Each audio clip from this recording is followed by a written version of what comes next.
Assalamualaikum warahmatullahi wabarakatuh. Kembali bersama kita di sana bersama Ambo Chandra The Respect. Kali ini kita akan berbicara tentang wilayah alam Minangkabau, Patangolah. Kemudian kita lanjutkan dengan wilayah Darek. Wilayah Darek, apa itu wilayah Darek Minangkabau?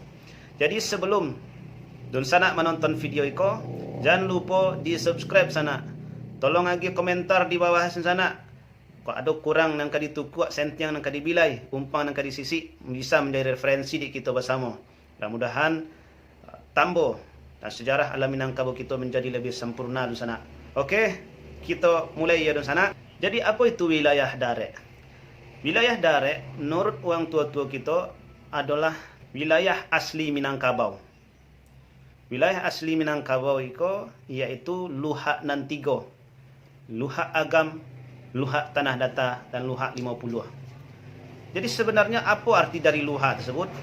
Secara bahasa arti dari luhak adalah berkurang di sana. Kita cari luhak Tanah Datar. Luhak Tanah Datar merupakan luhak nan tua. Kerana luhak ko merupakan luhak nan pertama-tama ada di Minangkabau. Ungkapan khas dari luhak itu adalah buminya lembang, airnya tawar, ikannya banyak. Yang artinya itu menggambarkan bahwa masyarakatnya yang ramai, banyak, tapi statusnya tidak merata. Berbeda-beda. Jadi aku sampai orang tua-tua kita menamakannya Luhak Tanah Datar di sana. Kira-kira model ko lah. Dalam buku ko disampaikan di sana, ketika nenek moyang kita masih mendiami sekitaran Gunung Merapi, ada 3 sumur atau orang-orang menyebutnya luhak juga. Salah satu dari ketiga sumur tersebut terletak di tanah yang lokasinya datar. Kemudian nenek moyang kita yang biasa minum pada sumur yang terletak di lokasi yang datar ko pindah ke suatu tempat.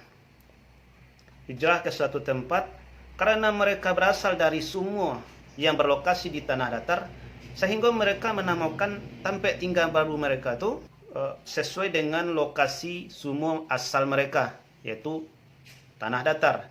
Kemudian ada versi lain di dalam buku ko disampaikan adalah versi nama Luhak Tanah Datar, yaitu ketika nenek moyang orang Minangkabau mendiami lokasi pertama, yaitu di Pariangan, Padang Panjang. Lama kelamaan masyarakat di situ, anak cucu kemenakan makin berkembang, makin ramai. Sehingga ada sebagian yang mencari daerah baru. Salah satu daerah tersebut, daerahnya tidak datar. Tanahnya berbukit-bukit, berlembah-lembah. Sehingga nama tempat tersebut mereka tetapkan agen nama sesuai kondisi daerahnya, yakni Luhak Tanah Datar. Luhak di siko bermakna kurang. Sehingga kalau kita gabungkan katanya, Luhak Tanah Datar merupakan daerah yang tanahnya kurang datar. Begitulah dua versi dalam penamaan Luhak Tanah Datar. Terserah kita mau memakai yang mana. Ambo menyampaikan berdasarkan tambah dalam isi buku ko. Kebenaran dalam cerita atau tambah tersebut kita pulangkan kanan satu. Okey, baiklah kira-kira di sana asal usul dari Luhak Tanah Datar.